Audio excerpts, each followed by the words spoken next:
आज का ये वीडियो हर एक के लिए है जो वास्तुशास्त्र को मानता है और हर उस व्यक्ति के लिए है जो वास्तुशास्त्र को नहीं मानता। क्या है वास्तुशास्त्र?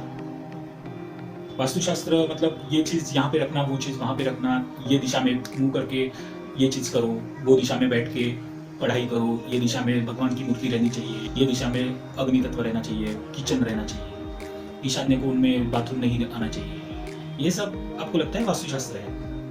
मैग्नेटिक पल्सेस जहाँ पे ज़्यादा हो उस जगह पे अगर आप गए तो आपके ब्रेन के पल्सेस जो रहते हैं, इलेक्ट्रिकल पल्सेस ब्रेन में जो रन होते रहते हैं, वो अफेक्ट हो सकते हैं। This is scientific. बेसिकली आपका वास्तु कैसा भी रहने दो, आपका ब्रेन पर इफेक्ट हो रहा है, अफेक्ट हो रहा है ब्रेन वेव्स। इसकी वजह से आपका लाइफ जो बदल रहा है या फिर आपकी लाइफ में जो रिजल्ट्स आ रहे हैं वो आपकी तरीके से आ नहीं रहे। मैग्नेटिज्म अगर उस घर का बिगड़ा हुआ रहेगा तो घर में रेंज, मोबाइल का रेंज नहीं आता है।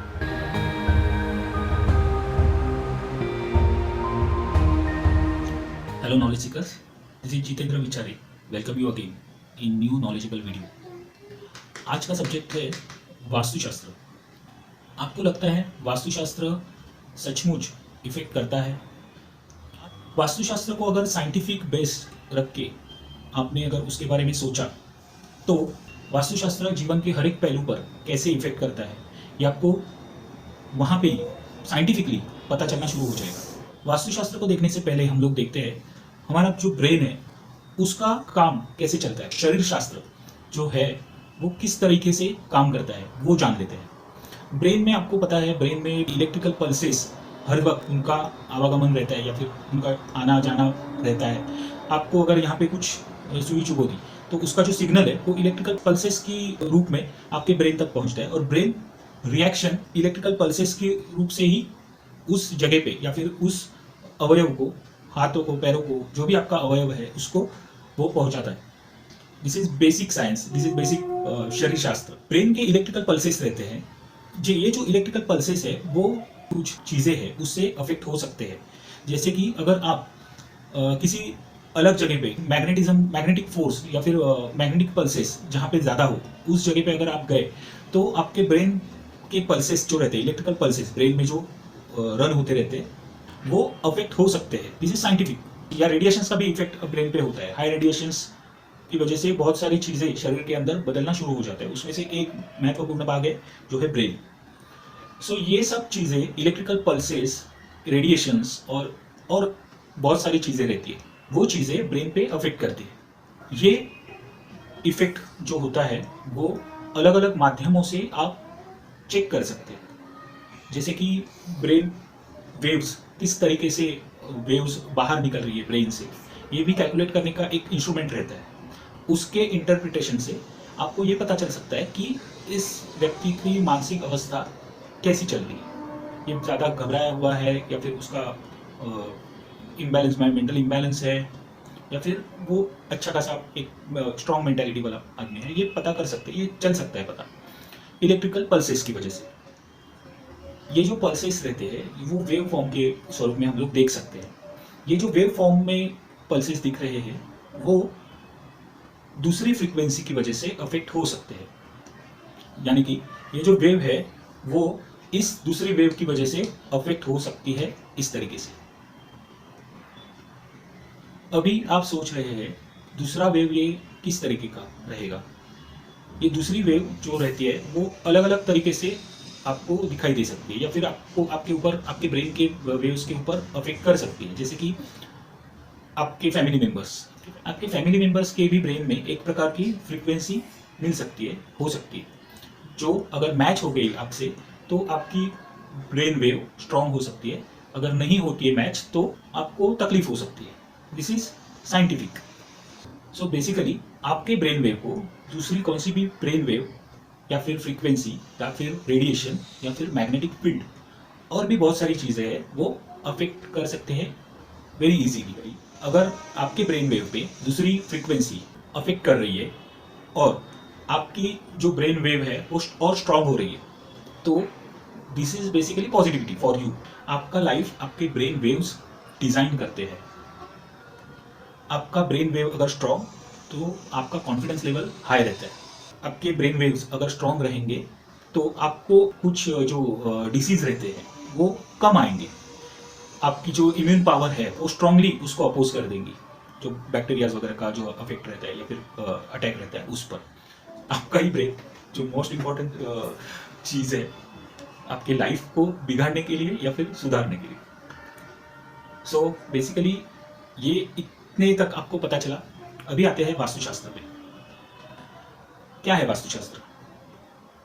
वास्तुशास्त्र मतलब ये चीज़ यहाँ पे रखना, वो चीज़ वहाँ पे रखना, ये दिशा में मुंह करके ये चीज़ करो, वो दिशा में बैठ के पढ़ाई करो, ये दिशा में भगवान की मूर्ति रहनी चाहिए या फिर भगवान का टेम्पल रहना चाहिए, ये दिशा में अग्नि तत्व रहना चाहिए, किचन रहना चाहिए, ईशान्य कोण में बाथरूम नहीं आना चाहिए।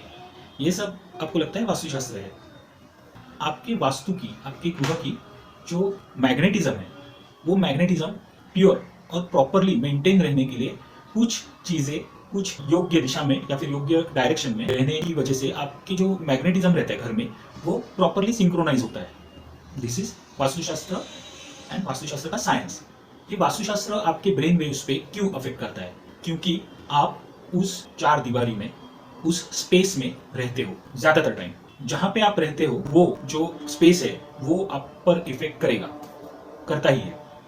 सो वास्तुशास्त्र अफेक्ट करता है नहीं करता है वो अभी भी आपको अगर कुछ मन में डाउट रहेगा तो ठीक है, एक सिंपल एग्जांपल बताता हूँ।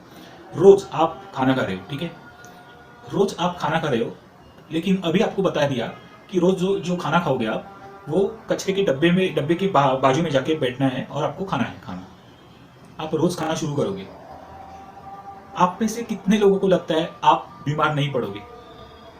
100 में से 90% लोग उससे बीमार पड़ सकते हैं। क्यों? क्योंकि आप जहाँ पे बैठ रहे हो वहाँ का एनवायरनमेंट दूषित हुआ है। दूषित इसलिए क्योंकि वहाँ पे कचरा है, कचरे में बहुत सारे बैक्टीरियाज वगैरह जनरेट होते हैं, तैयार होते हैं और हवा के माध्यम से, पानी के माध्यम से या फिर कोई भी और माध्यम से आपके शरीर पर या फिर आपके शरीर के अंदर जा सकते हैं और वहाँ पे ही आप खाना खाने बैठे हो। जो चीज़ आपको एनर्जी प्रोवाइड कर रहा है, जो चीज़ जो खाना आपको अंदर शरीर के अंदर जाके एनर्जी प्रोवाइड करने का काम कर रहा है, जिसमें आप पानी भी पीते हो। पानी में बैक्टीरिया ज़्यादा पलते हैं। सो बेसिकली वास्तुशास्त्र इसी तरीके से काम करता है। कोई जगह आपको अगर फेवरेबल नहीं है तो उस जगह पे आपको अवॉइड करना है या फिर उस जगह की फ्रीक्वेंसी आपके लिए फेवरेबल हो उस तरीके से उसको मॉड्यूलेट करना है। This is called vastushastra. Vastushastra remedial part. So दक्षिण दिशा में सर रख के क्यों सोना है आपको पता है सबको। मेरा ऑलरेडी वीडियो भी मैंने अपलोड किया हुआ है। मैग्नेटिक फील्ड जो पृथ्वी का और आपका जो रहता है वो सिंक होना चाहिए, उसकी वजह से आपको शांति से नींद आती है और आपको जो सपने वगैरह आते हैं रात को सोते वक्त वो कम हो जाते हैं और आपकी हेल्थ अच्छी खासी रहती है। जो अगर आप साउथ में सर करके सोएंगे तो, अगर उल्टा करेंगे तो सब रिजल्ट उल्टे आते हैं। सो ये मैग्नेटिज्म है या फिर ये साइंटिफिक है, आपको पता है। सो इसी तरीके से वास्तुशास्त्र भी काम करता है। मैं बिल्कुल नहीं बोलूँगा कि आपका दरवाज़ा पूर्व दिशा में रहने दो, ईशान्य दिशा में रहने दो, आपका भगवान की टेम्पल ईशान्य दिशा में रहने दो। आपके अच्छी दिशा में कुछ अच्छी चीज़ें अगर आई हैं तो अच्छी बात है, अगर नहीं आई है तो वो फ्रीक्वेंसी मॉड्यूलेट करने के लिए आप ट्राई कीजिए।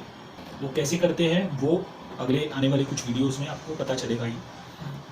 पर्सनल लेवल पे जो आप रेमेडीज कर सकते हो वो डेफिनेटली कीजिए, क्योंकि बेसिकली आपका वास्तु कैसा भी रहने दो, आपका ब्रेन पर इफेक्ट हो रहा है, अफेक्ट हो रहा है ब्रेन वेव्स। इसकी वजह से आपका लाइफ जो बदल रहा है या फिर आपके लाइफ में जो रिजल्ट्स आ रहे हैं वो आपकी तरीके से आ नहीं रहे हैं।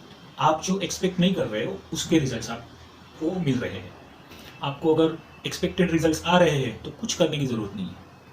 ना मेडिटेशन करो, ना वास्तुशास्त्र करो, ना कुछ करो, भगवान की आरती भी करने की ज़रूरत नहीं है। बराबर है ना? लेकिन ये सब चीज़ें क्यों करते हैं? हमारा जो मैग्नेटिज्म है जो अच्छा है उसको मेंटेन रखने के लिए ये सब चीज़ें करना ज़रूरी रहता है। भगवान का अगर आरती रोज़ करेंगे तो आपका मैग्नेटिज्म, बेसिकली ऑरा जिसको कहते हैं, वो ऑरा क्लीन होने में या फिर ऑरा स्ट्रॉन्ग होने में आपको ईजी रहता है, हेल्प होता है। अगर आपको कुछ क्वेरीज रहेंगे आप कमेंट कर सकते हैं। आपको किसी अलग विषय पे वीडियोस ज़रूरी लग रहे हैं तो डेफिनेटली कमेंट में आप बता दीजिए। मैं 100% ट्राई करूँगा उस विषय पे वीडियो लेकर आने के लिए। सो बेसिकली वास्तुशास्त्र आप मानो अगर ना मानो, इलेक्ट्रिकल पल्सेस ब्रेन के आजू बाजू के एनवायरनमेंट का magnetic field, radiation, electromagnetic field, electrical pulses, brain waves, अलग तरीके की फ्रीक्वेंसी, आपके मोबाइल में जो सिम कार्ड जो फ्रीक्वेंसी कैच करता है वो भी फ्रीक्वेंसी आपके घर में आजू बाजू में रहती है। जिस घर में फ्रीक्वेंसी मॉड्यूलेशन अच्छा खासा नहीं रहता है उस घर में रेंज का प्रॉब्लम रहता है। मैग्नेटिज्म अगर उस घर का बिगड़ा हुआ रहेगा तो घर में रेंज, मोबाइल का रेंज नहीं आता है प्रॉपरली। कितना भी आप सिटी के सेंटर में भी आप रहने दो, आपके घर के किसी कोने तक अगर मोबाइल की रेंज, मोबाइल का नेटवर्क पहुंच नहीं रहा है या फिर उसमें कटौती हो रही है, कम हो रहा है उसका रेंज, तो आपके घर का मैग्नेटिज्म कुछ हिला हुआ है। तो वास्तुशास्त्र में कुछ तो बदलाव करने की ज़रूरत आपको है, इसका ये लक्षण है। आपको वीडियो कैसा लगा कमेंट में बता दीजिए और सब्सक्राइब कीजिए जीत की टू अननो, क्योंकि इसी तरीके से साइंटिफिक बेस्ड और अध्यात्म और प्रैक्टिकल रेमेडीज़, प्रैक्टिकल हैक्स मैं लेके आ रहा हूँ। तो मिस ना करें, इसके लिए सब्सक्राइब कीजिए। मिलते हैं नेक्स्ट वीडियोस में। टू नो दी अननो। Thank you.